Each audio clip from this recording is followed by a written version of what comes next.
दोस्तों, वह एक हाफिजे कुरान, तहज्जुद गुजार नेक लड़की थी जिसके बारे में उसका बाप, भाई और शौहर कहते थे कि यह जन्नती है।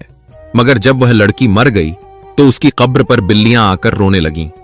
कभी वह बिल्लियां उसकी कब्र को अपने पंजों से खुरचने लगतीं, तो कभी आसमान की तरफ मुंह करके रोने लगतीं, कभी कभी अजीब सा आवाज निकालती। आखिर वह बिल्लियां उसी हाफिजे कुरान लड़की के कब्र पे आके अजीबोगरीब हरकत क्यों करते? लोग ये माजरा देखकर कहते, ये तो हाफिजे कुरान लड़की थी। आखिर इन बिल्लियां का इसे क्या वास्ता है?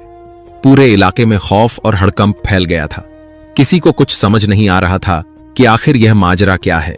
इस कब्र पर इन बिल्लियों की मौजूदगी किस बात की तरफ इशारा कर रही है?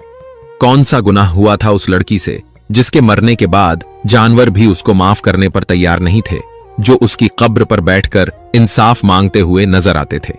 यह जानने के लिए आपको हमारी आज की पूरी वीडियो देखनी पड़ेगी, ताकि अगर आप भी किसी ऐसे गुनाह या गलती के मुर्तकिब हो रहे हैं तो आज ही उससे तौबा कर लें। यह वाकया पाकिस्तान के एक पुराने गांव का है। इस गांव में जुबैदा बेगम नाम की एक औरत अपने बेटे अजमल के साथ रहती थी।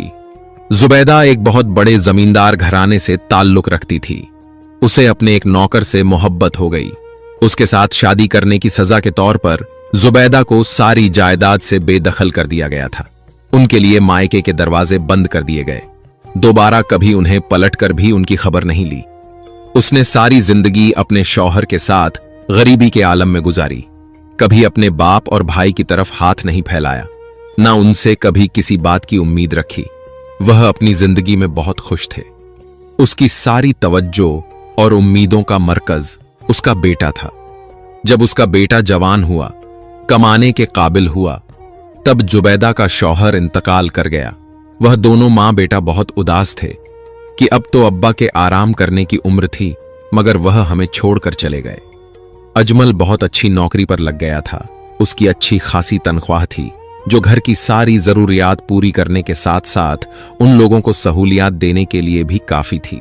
तब एक दिन जुबैदा ने अजमल से अपनी इस ख्वाहिश का इजहार किया कि वह अपनी भतीजी को अपनी बहू बनाना चाहती है। अजमल को इस बात पर क्या एतराज हो सकता था? उसने सारा मामला अपनी मां पर छोड़ दिया। 25 साल के बाद जुबैदा बेगम अपने मायके की दहलीज पर गई थीं। सब कुछ बदल चुका था। सबके रवैये, सख्तियां, नफरत भी काफी हद तक तब्दील हो चुकी थीं। भाई का इंतकाल हो चुका था। भाभी अकेली थीं, बीमार थीं। सारा उनकी इकलौती बेटी थी, जो उनकी सारी जायदाद की अकेली वारिस थी। जुबैदा बेगम ने जब अपने बेटे के लिए हाथ फैला